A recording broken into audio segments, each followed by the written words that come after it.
വീട്ടിലൊരു പൂച്ച ഉണ്ടായിരുന്നു. അതിനെ ഞാൻ കുറച്ച് സ്നേഹിപ്പിച്ചു, കളിപ്പിച്ചു, ചിരിപ്പിച്ചൊക്കെ ഉണ്ട്. എന്നിട്ട് ഞാൻ ഭക്ഷണം കൊടുത്തിട്ട് വരുന്നില്ല. എന്നിട്ട് എനിക്ക് ദേഷ്യം വന്നു. എന്നിട്ട് അതിനകത്ത് ദേഷ്യം പിടിച്ചിട്ട് ആ കാലിനെ ഊന്നിക്കൊടി. എന്നിട്ട് രാവിലെയാണ് വന്നത്. എന്നിട്ട് നുറുക്ക് കൊടുത്തു. അല്ല, യാത്രയാണ് വന്നത്.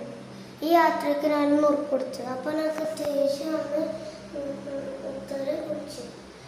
അപ്പോൾ ഞാൻ ഓടി.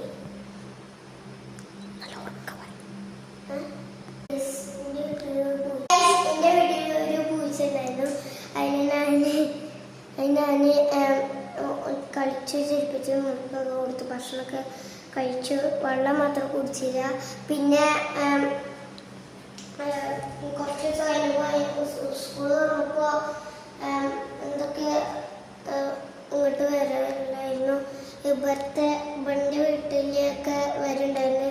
എന്നിട്ട് പൂച്ചനൊക്കെ കുറ്റം പറഞ്ഞിട്ട് ഞാൻ വിഷമിച്ച് കാട് പറഞ്ഞൊക്കെ. അപ്പോൾ കാക്കാണ്ട് വീണ്ടും കാണാൻ. ടാറ്റ. സബ്സ്ക്രൈബ് ചെയ്യാൻ, ലൈക്ക് ചെയ്യുക. Tata, bye bye.